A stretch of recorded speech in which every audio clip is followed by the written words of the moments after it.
É qualquer relacionamento que nós temos que entrar, seja relacionamento de amizade, amoroso, familiar, devemos observar se esse relacionamento está sendo uma boa influência para nós. Tem relacionamentos que é uma péssima influência. Tem pessoas que, de vez de te levar mais para perto de Deus, ela te coloca lá longe de Deus. Tem pessoas que, de vez de te animar, ela te coloca para baixo. Tem pessoas que, de vez de influenciar você, para que você seja um homem, uma mulher de Deus, ela te influencia para você ser o pior ser humano do mundo. Tem relacionamentos que iniciam, e você, tanto em relacionamento conjugal, familiar, de amizade, você tem que ver quem é a outra pessoa. Se realmente ela vai te tornar uma pessoa melhor. Se realmente ela vai te influenciar para cima. E aí uma segunda pergunta. Será que você está sendo uma boa influência para as pessoas que estão ao seu lado? Porque é muito fácil a gente falar sobre os outros, né? Mas será que no seu casamento você está sendo uma boa influência? Influenciando o seu marido, a sua esposa, a ser mais próximo de Deus? Será que você está influenciando seus filhos a serem amorosos, influenciando seus filhos a crerem, a serem felizes, a terem animação para fazer as coisas? Será que você está colocando as pessoas para cima ou para baixo? Que influência você é? Isso é uma pergunta que a gente tem que fazer. Será que você é uma pessoa que quando outra chega traz desânimo ou você traz energias boas e animação? Será que você coloca as pessoas para cima, acreditarem, ou coloca as pessoas para baixo? É muito fácil a gente falar, eu não quero ficar do lado dessa pessoa. Mas será que você é uma boa pessoa para estar ao lado? Ou você não é uma boa pessoa? Então, o Senhor quer dizer, tome cuidado com os relacionamentos que você entra. Um relacionamento tem que trazer uma boa influência. Ele tem que fazer com que você seja mais feliz do que você é, que você seja mais próximo de Deus que você é. Se você observar que essa pessoa não é uma boa influência, não importa quem seja, tire de próximo de você. Porque se você tiver essa influência, isso vai te fazer mal e pode te desviar da presença de Deus. Aí você fala, pastor, mas é uma pessoa muito próxima, independente. Se uma pessoa está te influenciando a ser algo ruim, tira ela de próximo de você. Com muita sabedoria, óbvio, com muito entendimento, você vai ter que aos poucos afastar essa pessoa, porque senão ela pode contaminar o seu coração, a sua casa e a sua família. O terceiro ponto que nós, através da palavra de Deus, vamos aprender: tomemos cuidado para não tomar decisões movidas por emoções. É o que mais a gente faz. A gente toma decisões importantes na nossa vida movida por emoções. A Bíblia diz que Herodes, pela emoção, tomou uma decisão errada. Ao ver a filha dela, a filha bela de Herodias dançando, ele ficou tão maravilhado e entregou a chave do seu coração e assim concedeu a ela um pedido, sem saber o que seria. Já pensou você falar, pede qualquer coisa e você nem sabe o que a pessoa vai pedir? Você nem conhece a pessoa direito. Então a primeira coisa que nós temos que entender, ele tomou essa atitude por quê? Pela emoção. Ele tinha bebido, creio eu, porque ele estava numa festa, ele estava alegre com seus amigos e colegas, e ele viu uma dança bonita. E ele falou, não, na emoção, no calor do momento, que nem o povo no bairro, vou pagar para todo mundo. Tem lá dinheiro para pagar para quem? Não tem dinheiro nem para pagar suas contas em casa, está querendo pagar para todo mundo. Tem pessoas que às vezes querem se mostrar e falar, não, eu vou pagar para você. Por quê? É movido pela E Herodes foi movido pela emoção. E ele diz, pede qualquer coisa. Mesmo que for metade do meu reino, eu dou. Mas por que ele tomou essa atitude? Que ele estava movido-se pela emoção. E ele entregou a chave do coração. que é isso, pastor? Entregar a chave do coração. É quando você entrega a sua confiança de olhos vendados. Tem pessoas que estão entregando o seu coração sem antes fazer o quê? Sem antes saber. A Bíblia nos ensina aqui que nós não podemos entregar a chave do nosso coração pela emoção, mas temos que tomar uma atitude sábia, de acordo com a palavra de Deus e por observação da realidade. A nossa confiança, a nossa entrega do nosso coração, ela não pode ser de qualquer forma, pela emoção. Tem muitas pessoas entrando em grandes furadas na sua vida conjugal, na sua vida profissional, porque estão agindo pela emoção. E a pessoa, ela vai lá e entrega 100%. Mas primeiro, será que ela viu se é de Deus? O primeiro passo de a gente entregar a nossa confiança, tomar uma atitude, fazer algo assim, a gente tem que perguntar, será que isso é de Deus? Tem coisas que a gente está fazendo que não é de Deus. Que nem era de Deus Herodes casar com Herodias, mulher de seu irmão. Era para ter tido todo esse problema se ele não tivesse se relacionado com uma pessoa errada. Mas aí ele deu o primeiro passo e depois do primeiro passo veio um abismo, um monte de problema.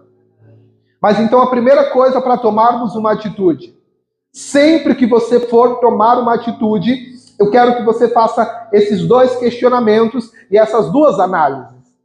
É de Deus? O negócio é de Deus? Está de acordo com a vontade de Deus? Está de acordo com a palavra de Deus? Não é pecado? Se já não está de acordo com a palavra de Deus, a resposta é não, não faça. Não vai nem para o segundo opção, segundo nível, segunda observação. Não, é de Deus. Deus aprovaria isso? Ah, pastorinho, não sei não, esse Deus. Então não faça. Aí entra para a segunda questão que você vai ter que observar para tomar atitude.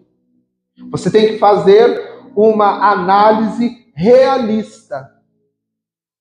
Você tem que observar. Vamos colocar em um relacionamento. A pessoa vai na igreja, a pessoa é batizada, a pessoa está quanto tempo na igreja, como que a pessoa ela trabalha, como que ela trata a sua família, o que ela quer do seu futuro, como que ela se comporta. Não é emoção, é você olhar. Vamos colocar no trabalho. Você primeiro tem que ver se o trabalho agrada a Deus. Por exemplo, vamos colocar, ir trabalhar num prostíbulo, agradaria a Deus? Não. Trabalhar num bar, agradaria a Deus? Não. Então qual que seria a dúvida? O primeiro momento agrada a Deus? Isso é que Deus quer para você? Se você viu que não agrada, então não vá para o segundo nível. Aí você vai Aí quando você vê que não tem problema nenhum de acordo com a palavra, aí, por exemplo, a pessoa, pastor, eu estou com dúvida se é um trabalho de Deus. Sabe o que você vai? Você vai lá, ora e vê se está tudo ok, está tudo ok. Dá uma oportunidade. Entra no trabalho. E aí você vai analisar como que é a situação, como que as pessoas se tratam, se ganha, vai valer a pena financeiramente, e aí você vai fazer uma análise. Aí no final você vai falar, em uma semana você já descobre tudo. Não precisa 3 meses. Eu, quando entrava num trabalho novo, só bastava um dia, minha mãe sabe. É porque assim, eu sempre me aproximo de uma pessoa que fala muito. É a recepcionista. Você sentava, eu pegava assim, ó, sentava 1 minutinho do lado dela. Oi, tudo bem? Prazer, doutor Yuri. Ela falava tudo. Ela contava todos os podres do consultório. Aí eu ficava até o final do dia, dependendo, no outro dia eu já falava, ó, desculpa, não gostaria indo mais, não se enquadra no meu perfil. É um dia. Por quê? É análise realista. Não compensa, gente. Tem coisas que não compensam. Você vai ficar lá trabalhando para não ganhar nada. Você tem que arrumar uma outra forma. Que é assim, às vezes a pessoa fala, acredita que tem alguns lugares que querem pagar uma diária de R$150 para um dentista ficar o dia inteiro?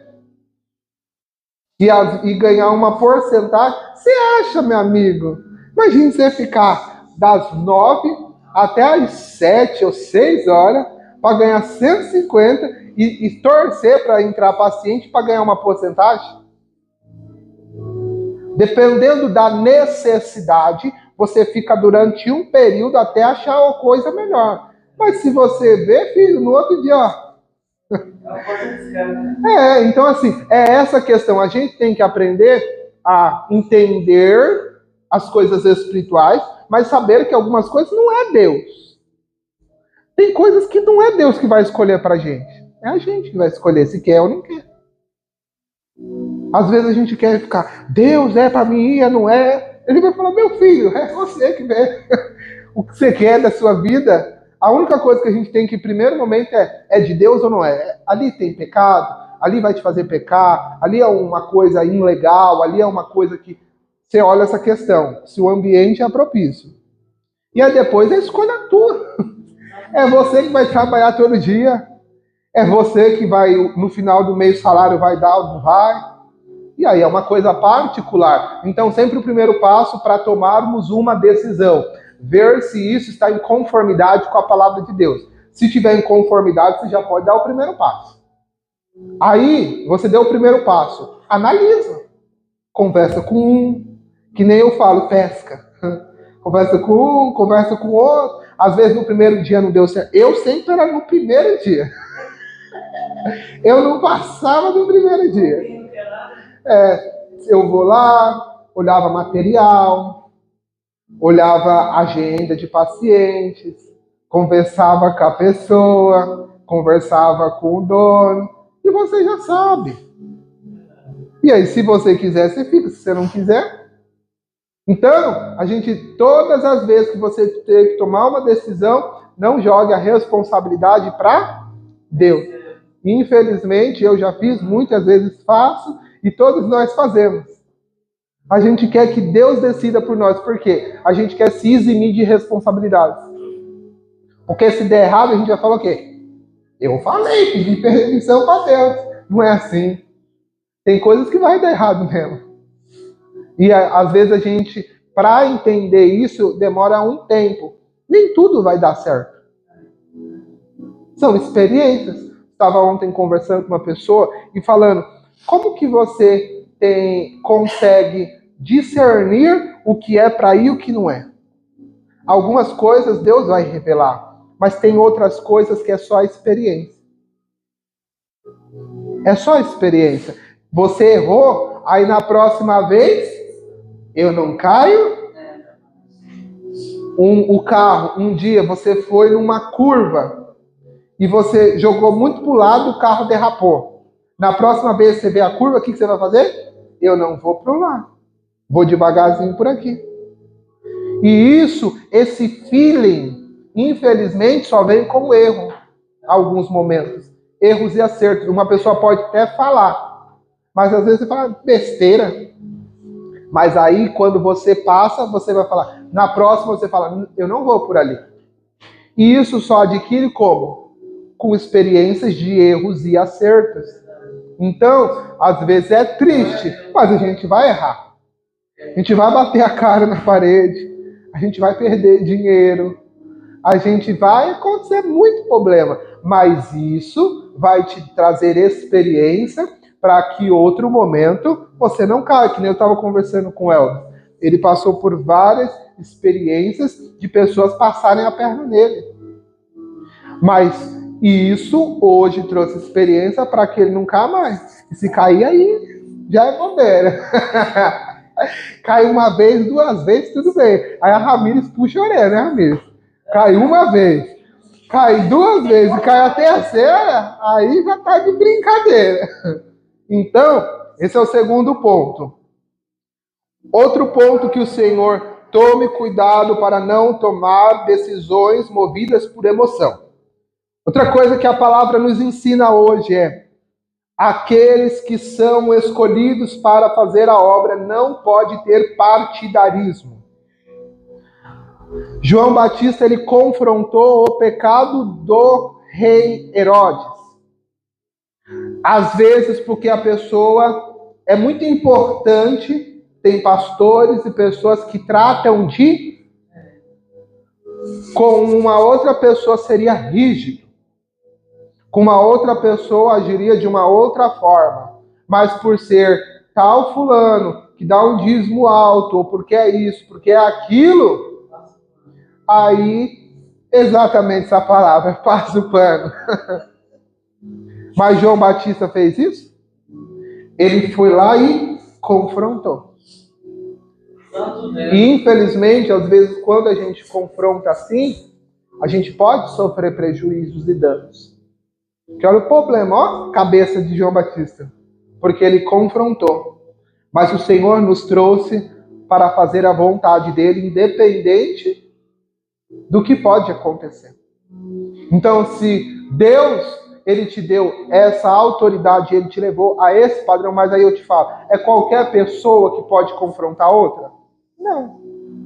Quem foi levantado para isso?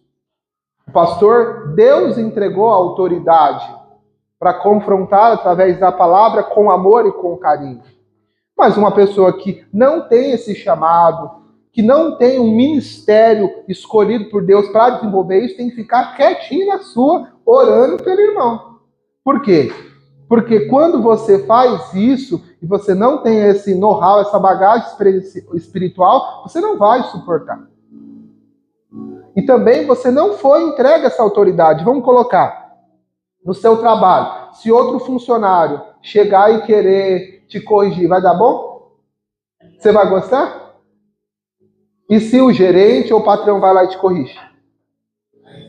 Aí você abaixa a orelhinha, né? Tá bom. Mesmo que você não concorde, você vai abaixar a orelhinha e vai dar certo. É a mesma coisa, um membro querer corrigir outro membro. Ou um membro querer corrigir um pastor. Vai dar certo? Ele não vai. Porque a pessoa não tem essa autonomia, não tem essa autoridade.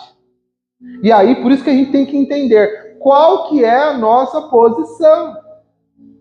Para o que nós fomos chamados. Se você foi chamado para ser membro, é porque Deus te chamou neste momento para você aprender, conhecer e no momento oportuno que Deus te levantar para obreiro, para evangelista, para pastor, para o que seja, aí você vai desenvolver o seu ministério. Mas até que não chegue esse tempo, você tem que entender qual que é o seu lugar. E aí, por às vezes perder essa perspectiva, o que acontece? Dá problema dentro da igreja. Porque um querendo falar da vida do outro, querendo corrigir o outro, que, meu Deus, o papel foi dado de pastor já é difícil. Nem o pastor queria corrigir ninguém. Mas já é difícil as pessoas quererem ouvir o pastor. Que você viu quando João Batista foi repreender Herodes e Herodias, o que aconteceu, né? Mataram ele. E aí vem um membro querer corrigir outro membro, vai dar certo isso daí? Então, por exemplo, eu estou ensinando isso, por quê? Porque às vezes acontecem muitos problemas dentro da igreja, porque a pessoa acha que ela já é o pastor da igreja. E aí acontecem os problemas, as dificuldades.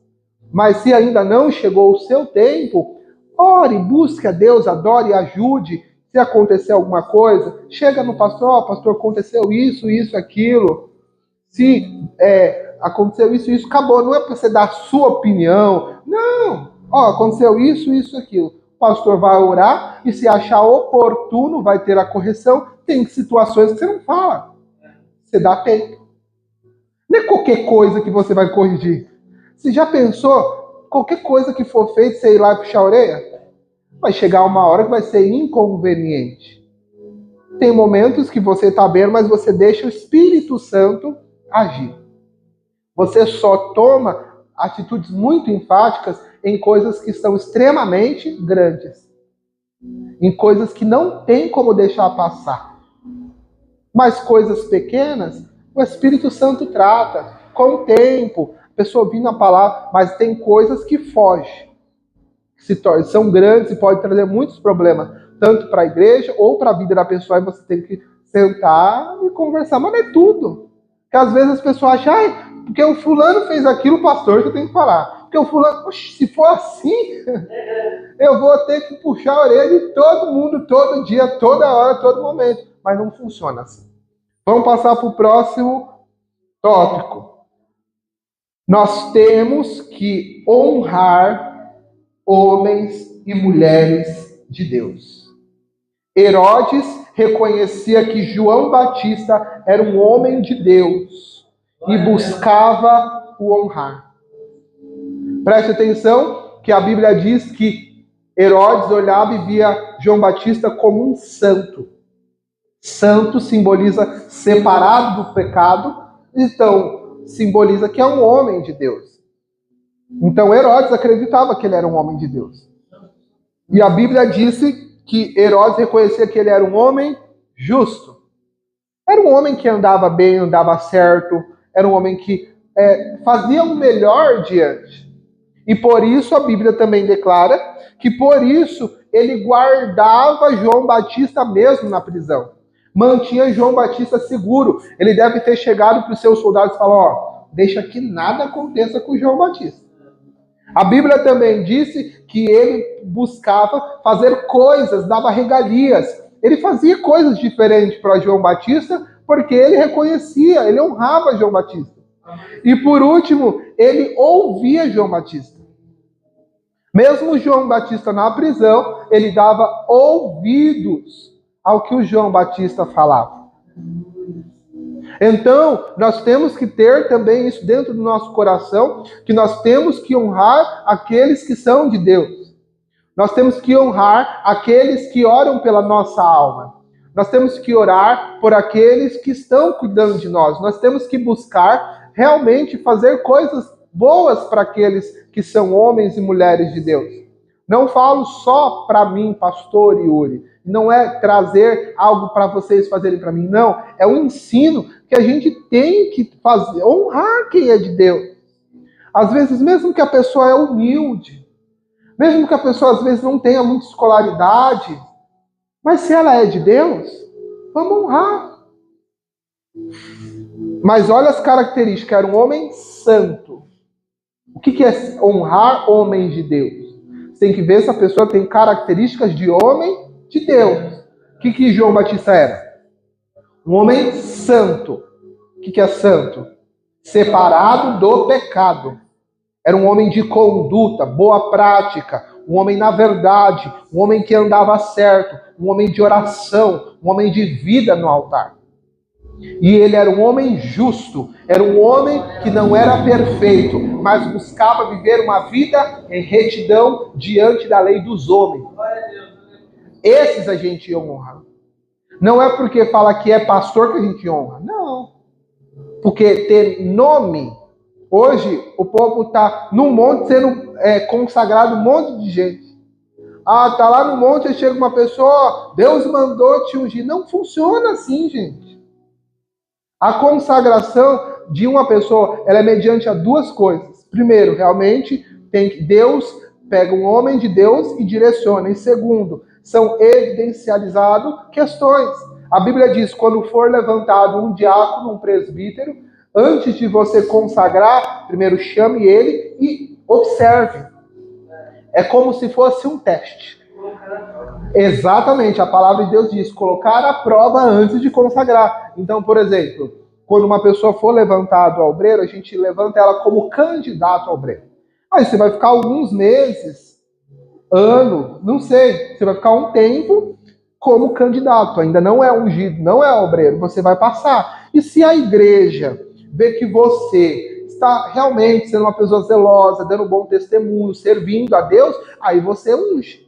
Caso contrário, fica como mesmo. Porque ser obreiro, ser pastor, não é ter um nome. Você tem que ajudar, meu amigo. Você tem que estar disposto a um evangelismo, você tem que estar disposto a, se ter que chegar aqui 30, 40 minutos cedo vir, você tem que estar disposto a ler a Bíblia, a buscar a palavra, para um dia que o pastor precisar você pregar. Você tem que estar disposto, aí eu falo, vai lá fazer uma visita para mim, numa casa, e você tem disposição para ir. É ajudar. Se você não tem essa disposição de ajudar, para que você vai ser consagrado obreiro? Para você ficar aqui, de pé assim, E muitos não são assim. São obreiros e só serve para ficar aqui, E aí pega um envelopinho e a pessoa é obreiro de envelope. Entrega só envelope. Não, não é isso. Então, se a pessoa não tem condições para exercer um diaconato, então é melhor que ela seja membro e auxilie. Mesmo membro, você pode fazer tudo.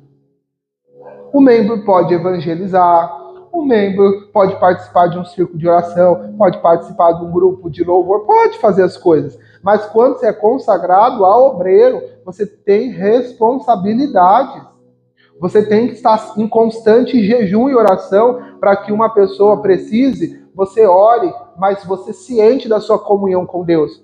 Para você ser obreiro, você tem que entender que você está bem espiritualmente. Para você orar por uma pessoa, para você interceder por uma pessoa, você tem que estar bem, porque senão você não consegue exercer o seu ministério. Como que a gente quer fazer a obra se a gente nem se libertou? Se a gente nem tem comunhão com Deus, o que você vai transmitir? O que você vai passar? Como que você vai poder fazer a obra? Então, antes de a gente exercer um ministério, a gente tem que passar pelas etapas. Etapas de libertação, etapas de ser cheio do Espírito Santo. Aí depois, a igreja tem que aprovar. Por exemplo, se for levantar um obreiro e um pastor, a igreja tem que reconhecer. Óbvio que nunca vai ter unanimidade. Sempre um ou outro fala, não, esse daí... Mas a igreja tem que reconhecer que você é um homem de Deus. Que você é uma mulher de Deus. Porque se a igreja não aprova, não tem como levantar. A Bíblia diz que o diácono, ele tem que ser um homem e uma mulher que seja diante dos olhos de todos, sem nenhuma falha. Tem que ser uma pessoa que conhece a palavra. Tem que ser uma pessoa que anda em retidão, que cuida bem da sua família. Então são características que se a gente não olha, não tem como consagrar. Então isso aí entra lá, vai lá no monte. Deus pediu para você, não sabe da vida da pessoa. Não sabe como a pessoa se comporta na sua igreja. Porque às vezes tem pessoas que não têm compromisso com a igreja, com a obra de Deus, e quer ser obreiro, quer ser pastor. Tem pessoas que não ajudam em nada, não ajudam numa limpeza, num evangelismo, não dá um dízimo, não dá uma oferta, não faz nada. Como que ela vai ser pastor? Como que ela vai ser obreira? Aí vai lá no monte, consagra a pessoa, e aí sai falando que é pastor, apóstolo. Então não é qualquer pessoa que nós honramos. A gente honra aqueles que a gente reconhece que é um homem santo e um homem justo. Aí a gente deve honrar. Se essa pessoa estiver passando necessidade, um homem de Deus passando dificuldade, a igreja é obrigado a ajudar. Porque a Bíblia diz que nós temos que honrar os homens de Deus. Nós temos que honrar os pastores. Tem muitos pastores que são de Deus e estão passando dificuldades. E como que as igrejas ou a sua própria igreja vê o seu pastor passando dificuldade e não vai o honrar. Essa pessoa ora por você, essa pessoa todos continuamente prega para você e você não tem nenhum tipo de amor pelo seu pastor ou honra pelo seu pastor. Então que igreja é essa? Porque o pastor, falam que o pastor e a mãe são os trabalhos menos reconhecidos e menos desvalorizados. Porque menos valorizados. É que eu ia falar mais desvalorizados. Então, é desvalorizar o trabalho de uma mãe. A mãe é o trabalho que é 24 horas trabalhando. Por que 24 horas? Porque até de madrugada acorda para ver o filho. É 24 horas. E, infelizmente, não tem o reconhecimento. E realmente não vai ter. O filho depois vai crescer, vai viver a sua vida. Óbvio que deveria reconhecer, mas não reconhece. É difícil, por quê? Forma a sua família, vai ter as suas contas. Por isso que eu falo, é uma coisa desvalorizada. Porque a mãe sabe que vai até a idade que for cuidar, depois o filho vai embora e dificilmente vai ter muita coisa. Essa é a realidade. Por quê? O papel de um pai e uma mãe não é criar para ficar dentro de casa. O papel da mãe e de um pai é criar para o mundo. para depois ter a sua vida, para depois ter a sua família, e o prazer do pai e de uma mãe é ver que os seus filhos estão bem. Então, não é ter o reconhecimento. O reconhecimento do pai e da mãe é ver os seus filhos. Então, por isso, não vai ter reconhecimento. Às vezes, o pai e a mamãe gasta muito para criar um filho, vai ter retorno financeiro? Se fosse contar quanto que um pai e uma mãe gasta com um filho, dava para comprar um monte de casa. Dava para investir na bolsa de valores. Já estava rico. Mas vai ter retorno? Não. Então, assim, é um trabalho porque tem esforço, tem tudo. E o trabalho do pastor é o mesmo. Você vai orar por uma pessoa que às vezes vai virar as costas. Você vai, às vezes, tirar dinheiro seu para investir na obra. Você vai tirar noites de sono para orar. Você tira dias que você podia fazer outra coisa, preparando palavra, para às vezes chegar aqui e muitos poucos valorizam. E qualquer coisa a pessoa vai falar, eu vou sair da igreja. Qualquer coisa, esse pastor não presta. Porque as pessoas só olham o momento. Elas não olham que, ainda que seja o pior pastor do mundo, ele tem muitas renúncias para estar ali. Ele pode estar em pecado, ele pode estar acabado. Mas você pode ter certeza que ele mesmo assim merecia ser honrado e ajudado. Porque ele já passou muita coisa e passa muitas coisas para estar aqui, mesmo no pecado, pregando. E se a igreja amasse, estaria tentando de alguma forma ajudar o pastor que está em pecado a se restabelecer. Estaria amando, mas o que as pessoas vão fazer? Chutar a bunda do pastor e falar, tem que fechar essa igreja mesmo. Na beira do abismo, empurra. Empurra. Por quê? O pastor é um trabalho que você não vai ser recompensado. Dificilmente. E mesmo que a igreja seja muito grande, dificilmente as pessoas vão reconhecer. Quanto mais gente, as pessoas só estão indo pela quantidade de pessoas, pelo louvor bonito, mas vai acontecer alguma coisa. Todo mundo no outro dia está fora da igreja. Porque elas não conseguem honrar. Mas por que o Senhor está trazendo essa palavra? Para a gente ser diferente. A gente ter esse entendimento. E para finalizar a palavra de hoje, vou trazer o resumo geral. A primeira coisa que temos que tomar cuidado. Estava olhando aqui o horário, 10h28, ainda está na hora. Então, a primeira coisa, temos que tomar cuidado com influências externas. Segunda coisa, temos que tomar cuidado com quem nos relacionamos. Terceiro tópico, temos que tomar cuidado para não tomar decisões movidas por emoções. Quarto, aqueles que são escolhidos não podem ter partidarismo. E o último, temos que honrar os homens de Deus. Amém? Quem entendeu hoje a palavra? Bastante conteúdo, né? Mas são... Exato. O posicionamento, que a gente tem que se posicionar e não mudar a nossa opinião pelas influências externas.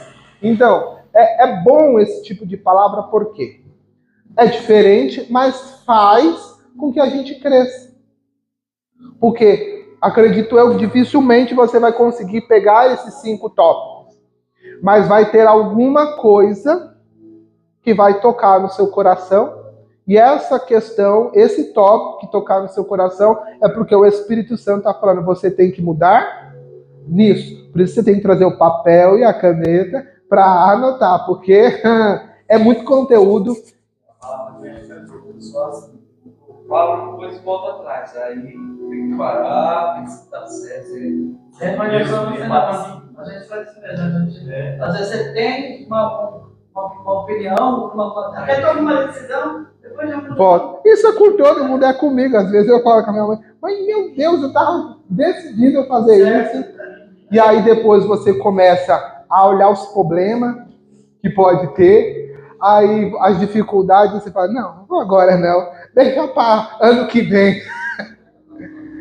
Mas aí é difícil isso, mas a gente tem que aprender a ter mais convicção. E olhar, e para antes de tomar a decisão, não é tomar a decisão na emoção. Tem gente, não, vamos, vai dar certo. Não é vamos que vai dar certo. Tem gente, vamos, vai dar certo, Deus vai abrir na porta. Não, calma, não é pela emoção. Olha, é de Deus. Você olha, tá com a maracutaia ali o negócio, tem coisa errada lá. Não, nem vou. Porque você já sabe que dá errado, gente. Tá tudo errado, você vai entrar? Então você nem assim você começa a ver que tem coisa errada, você nem queira saber. Não, eu nem falei nada, eu não quero saber.